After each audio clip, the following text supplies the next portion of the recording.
America देशों को बर्बाद करने में स्वर्ण पदक कई बार ले चुका है। दूसरे देशों में उंगली करना इनके डीप स्टेट और पार्टियों की आदत रही है। खासकर ट्विन टावर के हमलों के बाद तेल चुराने के लिए मानवाधिकारों का हनन और फर्स्ट वर्ल्ड के नेता की जिम्मेदारी की निंजा तकनीक विकसित कर चुके अमेरिका ने सभ्यताएं बर्बाद की हैं और वहां लोकतंत्र स्थापित करने के स्वप्न बेचे हैं। अमेरिका का इतिहास यह रहा है कि वो पहले किसी देश में जाता है, वहां बर्बादी फैलाता है और जब परिस्थिति उसके औकात से बाहर हो जाती है तो झोला उठा के चल देता है। वियतनाम और जापान जैसे देशों से युद्ध में मात खा चुके देश के लिए लोकतंत्र की बहाली एक ऐसा झुंझुना है जो अमेरिका अपने राष्ट्र के हथियारों की फैक्ट्री और अन्य वस्तुओं के मैन्युफैक्चरिंग को जारी रखने के लिए लगातार बजाता रहता है, लेकिन उसका कोई खास मतलब है नहीं। अमेरिका जब कहीं अपने सैनिकों को उतारता है तो उनके च्युइंग गम से लेकर टॉयलेट पेपर तक अमेरिकी कंपनियों द्वारा बनाए गए होते हैं, जिन्हें देश से बाहर एक शहर बनाकर खपाया जाता है। अफगानिस्तान में अमेरिका ने वही किया। 18 वर्षों में $822 बिलियन वहां खपाने के बाद अमेरिका जब अपनी सेना को रातों रात हटाता है तो उनके पास यह कहने को नहीं था कि उन्होंने वहां कुछ बेहतरी की है कि नहीं। अफगान लोग पहले से बदतर स्थिति में हैं। तालिबान ने देश के 400 जिलों में से आधे से अधिक को अपने नियंत्रण में ले लिया है और दर्जन भर से ज्यादा प्रदेशों की राजधानियों पर उनका कब्जा है। हाल ही में कांधार, गजनी और काला नाव पर कब्जा किया गया। कांधार, जो कि दक्षिणी अफगानिस्तान का आर्थिक केंद्र है, उसका तालिबान के कब्जे में जाना यह बताता है कि भले ही पूरा अफगानिस्तान इनके नियंत्रण में ना हो, लेकिन ये अब शक्तिशाली होते जा रहे हैं और आधे राष्ट्र पर एक तरह से ये राज कर रहे हैं। वहीं इन आतंकियों को फाइटर कहने वाले अमेरिकी अखबार लगातार इसे ऐसे छाप रहे जैसे इस बर्बादी में उनके देश का कोई हाथ ही ना। ट्रंप ने सबसे पहले अपने इनॉग्रेशन के भाषण में कहा था कि अमेरिका दूसरे देशों के युद्ध अब नहीं लड़ेगा और कहा था कि उनके नौजवान विदेशों में बलिदान नहीं होंगे। उसने ऐलान किया था कि अफगानिस्तान से सैनिक वापस लाए जाएंगे। वस्तुतः ट्रंप की नीतियां इतनी सही थी कि उसे नोबेल शांति पुरस्कार मिलना चाहिए था। चाहे किम जोंग उन से बातचीत हो, इजराइल अरब समझौते हो या फिर अमेरिका को विश्व भर में बिन बुलाए जाकर तबाही फैलाने से रोकने की नीति हो, वैश्विक शांति के लिए इस राष्ट्रपति ने जो किया है वो प्रशंसनीय है, लेकिन उसके ऊपर कोई बातचीत नहीं होती। खैर, सत्ता को चलाने वाले सिर्फ एक फ्रंट होते हैं। असली काम डीप स्टेट ही करती है, जिसे चुनाव से कोई लेना देना नहीं होता। वो ट्रंप को इसलिए चुनाव में हार दिलवाते हैं ताकि वामपंथियों को यह झुंझुना थमाया जा सके कि तुम्हारे मतलब के लोग सत्ता में आएंगे। सत्य यह है कि लोग ही सत्ता में आते हैं, नीतियां वही रहती है। अगर आप अंतर्राष्ट्रीय समाचारों पर दृष्टि रखते हैं तो आप समझ पा रहे होंगे कि ट्रंप को जिस जिस बात के लिए दुत्कारा गया, बाइडेन ने उसकी एक भी नीति पे कोई रोक नहीं लगाई। पहले उसके वैक्सीन रोल आउट पे कमला हैरिस बवाल काट रही थी, अब वो कह रही है कि सबको लेना चाहिए। न्यूयॉर्क के गवर्नर एंड्रू कुओमो हो या अन्य गवर्नर, पहले ट्रंप के वैक्सीन लाने पर खूब अड़ंगे डाल रहे थे। अब हालत यह है कि जब उनके कहने से एंटी वैक्सीन वाले लोगों को बल मिला और वो अब वैक्सीन ना लेने पे अड़ गए हैं, तो तीसरी लहर में लाखों लोगों के लगातार हर दिन संक्रमित होने के कारण कुछ राज्य वैक्सीन लेने वालों के लिए एयरपॉड्स और आईपैड से लेकर कॉलेज की फीस तक भरने के वायदे कर रहे हैं। अफगानिस्तान से बाहर निकलने को लेकर बाइडेन यह कह सकते हैं कि उन्होंने पिछली सरकार की नीतियों का पालन किया, बाय पार्टीजनशिप दिखाई, लेकिन सत्य यह है कि यह एक छलावा है। इनको अब सपोर्ट आप देखिए चाइना से मिलेगी, ईरान के साथ इनका हो गया है। चाइना और ईरान ये पूरा नेक्सस बनेगा पाकिस्तान, तालिबान, ईरान और चाइना का, और उनका फंडामेंटल एम है कि हिंदुस्तान को किसी तरह नीचे गिराया जाए। और हिंदुस्तान में यह हालत है कि वहाँ किसी को पता ही नहीं होता कि होता क्या, वो बजा के आराम से बैठे रहते हैं। लेकिन वहां पे जो मैं आज देख रही थी उनके टीवी पे जो आज बातें हो रही थी, तो वो तो ये बता रहे हैं कि जी हमें कोई खतरा नहीं है तालिबान से, हमें वो कुछ नहीं कहेंगे, कश्मीर के लिए भी वो कुछ नहीं बोलेंगे। उनकी एक अलग ही मतलब एक कहानी या डील कह लें, जो कह लें वो चल रही है, वो कुछ और बता रहे हैं। तो हिंदुस्तान में डरपोक लोगों की कोई कमी है क्या? वो अपने आप अपने खौफ और अपनी क्या कहूंगा कावर्डिस को कवर देते हैं as if they are intellectuals. आप कुछ भी कर लीजिए, आप बम्बे पे हमला कर ले पाकिस्तान, वापस आ जाएंगे, वो कुछ भी नहीं करेंगे। लोकसभा पे भी तो हमला किया ना पाकिस्तान ने, वो क्या करेंगे? When a country is solely interested in money making and celebrating its poverty and never standing up for anything, वो कम से कम पाकिस्तानी तो मरना चाहता है। वो मरना भी नहीं चाहते। पाकिस्तानी तो कहता है कि मैं मरूंगा, फिर जन्नत जाऊंगा, फिर वहां से लड़कियां लेके वहां मजे करूंगा, फिर देखूंगा, बताऊंगा, रिपोर्ट दूंगा। ये तो कुछ भी नहीं चाहते, सिर्फ MBA की डिग्री चाहते हैं।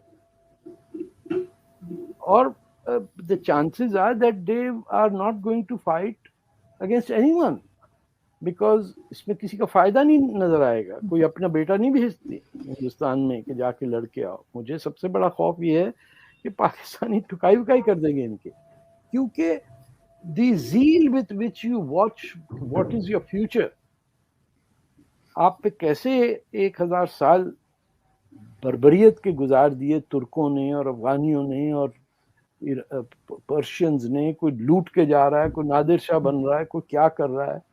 अब बैठे में आराम से बोले अच्छा भाई कल देखेंगे, ठीक हो जाएगा। पाकिस्तान से टमाटर खरीद लो और प्याज और सीमेंट ये सस्ता मिल रहा है। It's a terrible defeat for India, even if Indians don't believe that this has happened. I don't think any Indian will agree with me on this, but it is a solid defeat for India's defense policy, India's regional policy. India is left with no one around there. आपने port बनाए Iran में, वो चला गया चीन के हाथ में। फिर डैम बनाए अफगानिस्तान में, वो चले गए तालिबान के पास। ये बहुत खुश हैं, कहते हैं हाँ साहब हमारा प्रोजेक्ट टाइम पे निकल गया और बड़ा सही बना। गुडनेस से कोई कभी गुस्सा आता है? इनको नहीं आता। वहां हिंदू और सिखों के साथ जब होने वाला है, आप क्या समझते हैं?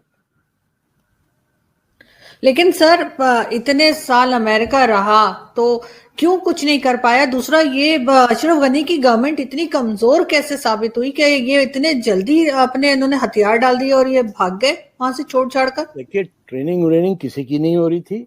ये सारा खेल अमेरिका का था। अपने प्राइवेट कॉन्ट्रैक्टर्स जिनको ठेका मिलता था। अब अफगान एयरफोर्स के जहाजों की मेंटेनेंस एक प्राइवेट कंपनी अमेरिकन को दी हुई थी। वो अमेरिकन से पहले तो वो भाग गए, तो जहाज तो जमीन पे ही खड़ा हो गया। Every time a jet fighter flies, वो वापस आता है, उसकी कुछ तो मेंटेनेंस होती। यहाँ था ही नहीं कोई। एक समीर अमीन है, बहुत बड़े इजिप्शियन फिलोसोफर जो सेनेगाल में रहते थे, उन्होंने एक बड़ी जबरदस्त लाइन लिखी थी। उन्होंने कहा the armies of the north can never deliver freedom to the people of the south. जहां अमेरिका गया है सिवाय तबाही के और कुछ नहीं छोड़ के आया। या तो पूरी सोसाइटी तब्दील करके आया, गुलाम बना के आया, जैसे फिलीपींस में हुआ। जापान के अंदर उसका अलग इंटरेस्ट था to counter the Soviet Union, और पाकिस्तान में भी तो रहा ना। 1947 से लेके बियारबेट के अंदर बेस बनाया पाकिस्तान में, जिससे U-2 जहाज उड़ा। इस पे क्रुश्चेव ने कहा था कि I will make Peshawar disappear from the map of this earth. वो America's interest is nobody's interest other than the bottom line. उसका वॉल स्ट्रीट पे शेयर की वैल्यू क्या है उस कंपनी की। प्रेसिडेंट आइजनहावर ने एक्सप्लेन किया था जब वो प्रेसिडेंट हट रहे थे। He warned against the emergence of the military industrial complex in America. वो ये कि फौजी कंपनियां जो मैन्युफैक्चर करती हैं आर्मामेंट्स, उनकी फैक्ट्रियां ऐसे डिस्ट्रीब्यूट हुई भी हैं कि मेंबर ऑफ कांग्रेस जो है वो उसके अगेंस्ट नहीं जा सकते, कि अगर कहीं बंद हुई तो इतनी अनएम्प्लॉयमेंट उस कंस्टिट्यूंसी में होगी कि वो डर जाएगा आदमी, बोला भाई ये चलने दो। तो जंग होना और अमेरिका के पास बम फेंकना और मारना लाजिम है उसकी इकोनॉमी के लिए। हम तो बीच में शेखड़ी मेखड़ी ऐसे ही मर जाते हैं। आया किया वो चले गया। देखिए वो तालिबान से प्लीड कर रहा है बाइडेन के, देखो यार मारना नहीं यार, हम ना रहे, आप पीछे से नहीं मारना यार, हमें दर्द होता है बहुत। एक बेगैरत लोग तालिबान से भीख मांग रहे हैं। तुमने चोरी की अफगानिस्तान की, सारे वो एड का पैसा जो है उसी मर्सनरीज को दे रहे हैं आप, वो पैसा वापस लेके जा रहे हैं। 5000 गाड़ियों की चाबियां लेके चले गए। वो कैसे सारी जीपें तालिबान को मिल गई? पूछने वाला नहीं कि कहां से जा रही थी फौजें इतनी। गधा गाड़ी पे इतनी स्पीड नहीं होती है, टॉप गियर में भी आप गधा गाड़ी चला लीजिए, ऐसी चलती है वो। इनके पास देखिए आसमान से उतर आई वैगने और पाकिस्तान फौज बल्ले बल्ले कर रही है। लाइनें लगी हुई लोगों की पाकिस्तान से जा रहे हैं तालिबान ज्वाइन करने, जुलूस निकला क्वेटा में तालिबान के फेवर में। आपने कहा कि बलोच और जो पश्तून हैं उनकी भी अगर मदद की ज़रूरत पड़ी तो करेंगे, मगर बलोच और पश्तून तो कहते हैं कि भारत की तरफ से कहा जाता है, प्राइम मिनिस्टर नरेंद्र मोदी ने भी कुछ साल पहले लाल किला के तकरीब में कह दिया था, लेकिन वो कहते हैं कि हमें उस वजह से हमारे ऊपर ज़्यादा अजाब आता है। मुझे कुछ बलोच लीडर्स ने मेजर साहब यहाँ तक कहा कि कहीं आपके किसी शो में कहा गया कि हम बलोच साथियों की मदद करेंगे, तो पाकिस्तान की इस्टेब्लिशमेंट ने बलोचों को जाके पकड़ लिया और ये कहा कि मेजर गौरव वारिया ने ये कहा है। आपका नाम वाज़े तौर पर आता है और वो कहते हैं कि मदद हमें मिलती नहीं, कोई साथ हमारा होता नहीं, लेकिन हमारे बारे में कह दिया जाता है। इस नैरेटिव को कैसे लेंगे आप? देखिए, मैं मदद से क्या समझता हूं सर, एक और हम आज भी मैं पर्सनल कैसे मदद कर रहा हूं सर। अगर कोई बलोच बच्चा है, ठीक है सर, फंड इज एजुकेशन, ठीक है सर, उसका एजुकेशन फंड करो। कोई टेररिज्म वेरिज्म करने की जरूरत नहीं सर, वायलेंस की बात ही नहीं है, सवाल ही नहीं उठता वायलेंस का। क्यों, हम में और पाकिस्तान में क्या फर्क रह जाएगा अगर हम भी वही करते रहे और हमने भी यहाँ पे तंजीमें खोल दी। जैसे हमारे पास पैसे नहीं है क्या, हम पाकिस्तान के अंदर 1000 तंजीमें खोल सकते हैं जो पाकिस्तान को हवा भी नहीं लगेगी, पैसे ही तो फेंकने सर।